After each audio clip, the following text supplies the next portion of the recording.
ਇੱਕ ਵਾਰ ਮਹਾਤਮਾ ਬੁੱਧ ਤੋਂ ਉਹਨਾਂ ਦੇ ਇੱਕ ਚੇਲੇ ਨੇ ਪੁੱਛਿਆ ਕਿ ਹੇ ਮਹਾਤਮਾ, ਕਿਰਪਾ ਕਰਕੇ ਸਾਨੂੰ ਦੱਸੋ ਕਿ ਕਰਮ ਕਿਸ ਨੂੰ ਕਹਿੰਦੇ ਨੇ।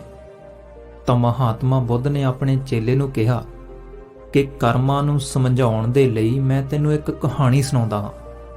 ਇਸ ਕਹਾਣੀ ਤੋਂ ਤੂੰ ਸਮਝ ਜਾਵੇਂਗਾ ਕਿ ਕਰਮ ਕੀ ਹੈ।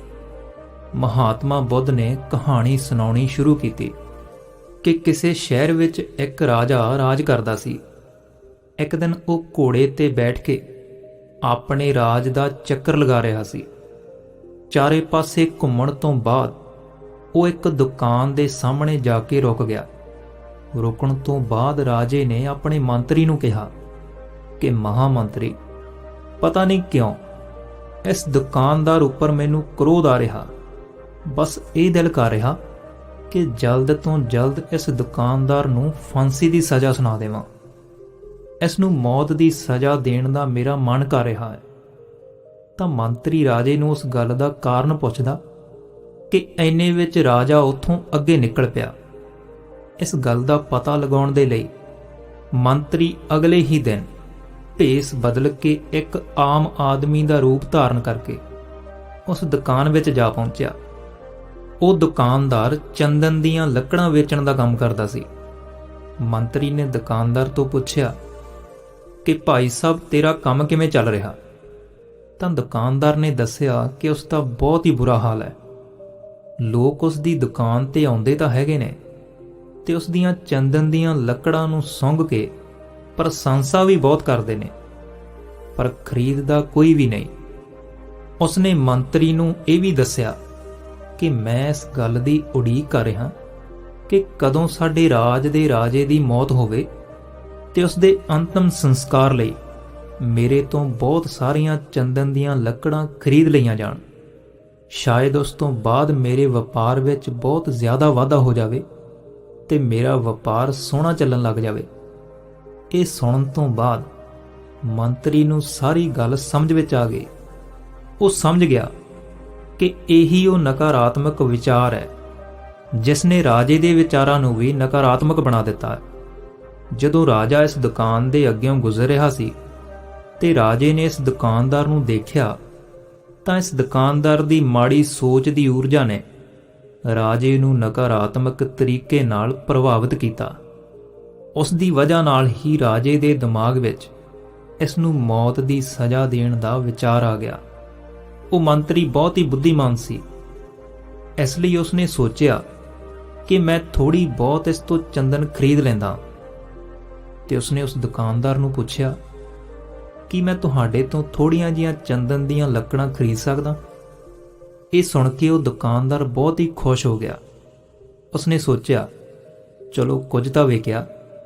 ਇੰਨੇ ਦਿਨਾਂ ਤੋਂ ਕੋਈ ਇਹਨਾਂ ਲੱਕੜੀਆਂ ਨੂੰ ਖਰੀਦ ਹੀ ਨਹੀਂ ਰਿਹਾ।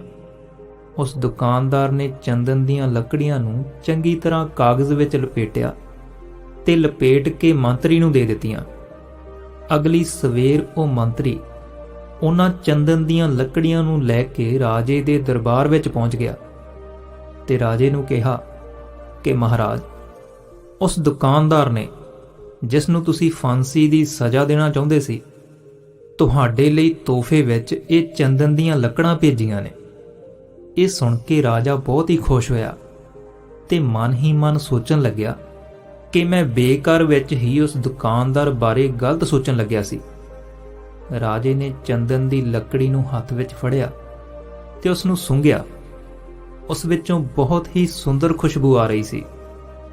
ਰਾਜਾ ਇਸ ਨਾਲ ਬਹੁਤ ਹੀ ਜ਼ਿਆਦਾ ਪ੍ਰਸੰਨ ਹੋਇਆ ਤੇ ਉਸਨੇ ਮੰਤਰੀ ਨੂੰ ਕਿਹਾ, ਮੇਰੇ ਵੱਲੋਂ ਉਸ ਦੁਕਾਨਦਾਰ ਨੂੰ ਇਸ ਉਪਹਾਰ ਦੇ ਬਦਲੇ 5 ਸੋਨੇ ਦੇ ਸਿੱਕੇ ਭੇਂਟ ਕੀਤੇ ਜਾਣ।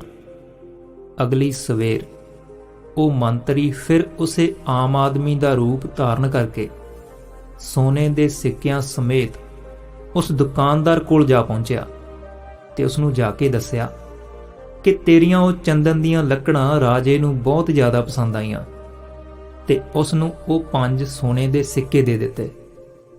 ਇਸ ਦੇ ਬਾਅਦ ਉਸ ਦੁਕਾਨਦਾਰ ਨੂੰ ਆਪਣੀ ਸੋਚ ਉੱਪਰ ਬਹੁਤ ਹੀ ਪਛਤਾਵਾ ਹੋਣ ਲੱਗਿਆ। ਉਸਨੇ ਸੋਚਿਆ ਕਿ ਮੈਂ ਰਾਜੇ ਦੇ ਬਾਰੇ ਕਿੰਨੀਆਂ ਗਲਤ ਗੱਲਾਂ ਸੋਚਦਾ ਸੀ, ਪਰ ਰਾਜਾ ਤਾਂ ਬਹੁਤ ਹੀ ਦਿਆਲੂ ਹੈ।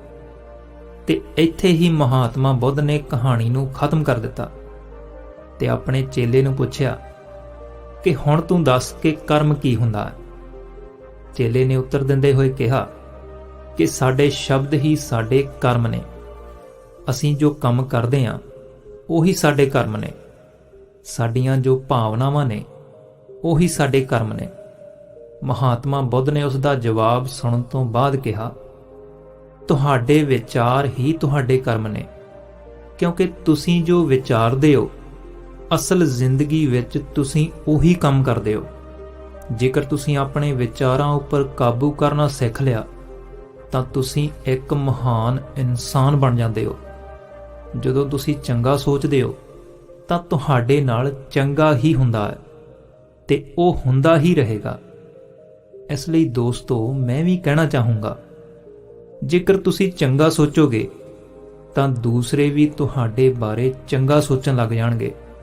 ਤੁਹਾਡੀ ਜ਼ਿੰਦਗੀ ਖੁਸ਼ਹਾਲ ਬਣ ਜਾਵੇਗੀ। ਇਸੇ ਤਰ੍ਹਾਂ ਦੀਆਂ ਵੀਡੀਓਜ਼ ਲਈ ਪੰਜਾਬੀ ਅਲਫਾਜ਼ ਚੈਨਲ ਨੂੰ ਸਬਸਕ੍ਰਾਈਬ ਕਰੋ। ਸੋ ਜਲਦੀ ਮਿਲਦੇ ਹਾਂ ਅਗਲੀ ਵੀਡੀਓ ਦੇ ਨਾਲ। ਆਪਣਾ ਖਿਆਲ ਰੱਖੋ। ਧੰਨਵਾਦ।